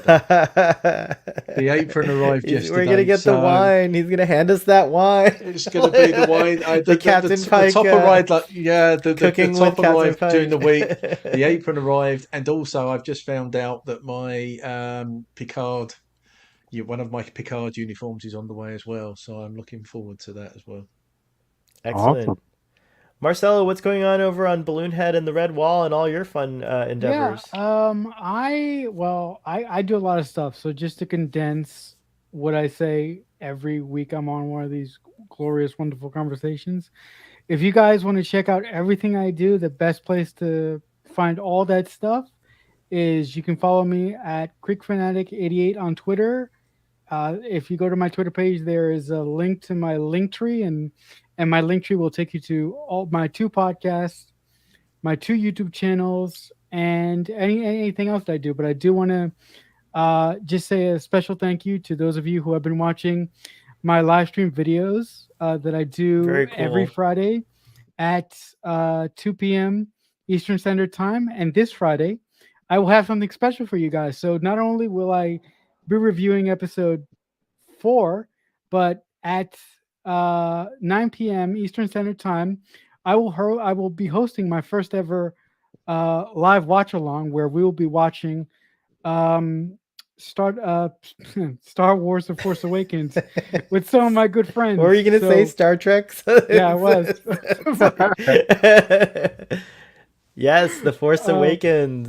so if you're around late at night on a Friday, um, you know, come and watch that, and I might have some special awesome announcements throughout that entire broadcast for something that may be coming in the future, a long way off, but I may spoil some things. So. Excellent. We look forward to that. How can folks find you, Braxton? What's going on? I know you're on Starfleet. You're kind of a semi-exclusive Starfleet Boy regular. You're also on Boat Rack. What else are you doing? I love you on Bovrek, by the way, Braxton. You're awesome. Oh, thank you, PJ. Oh, he's not You awesome here, Marcelo. Like he's awesome on Boat No, Rack, but not seriously, here, like- seriously, no. No, I'm just But kidding. seriously, I'm just no, kidding. but You hold are on, hold awesome. no, but the team of PJ, Ruben, and Braxton are really good. They're really good.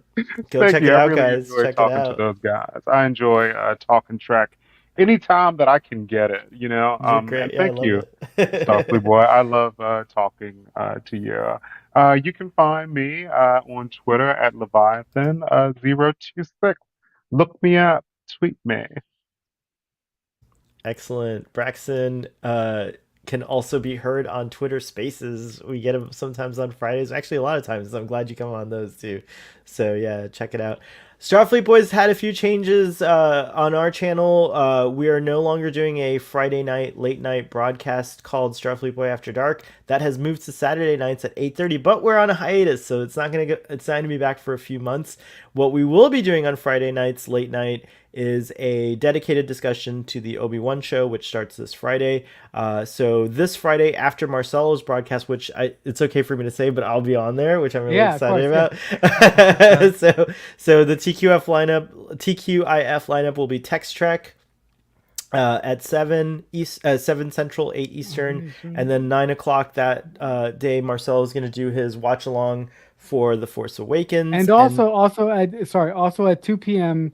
I kick everybody else. My Strange New Worlds review goes on before. Oh, that's right. 2 p.m. That's right, at 2 p.m. right, Eastern Standard Time. That's right. So wow, Marcelo, you're like more prolific than anyone I know on YouTube. That's crazy. You're like quite a YouTuber there, quite a streamer. I love it. So yeah, TQF is a fun-filled Friday of Star Trek content. And it's going to end with a Star Wars thing on Starfleet Boy After Dark for the next 6 weeks, which is cool. Fathery, who's in the audience, might be on those discussions. I kind of hope he will be, because even if he hates it, even if he hates it, I'd love. I've never seen Fathery. I've never seen Fathery in full hate mode, so I kind of want to see it. So I'm like letting everyone. I don't know. It just sounds like it'll be a recipe for an interesting time. We'll see.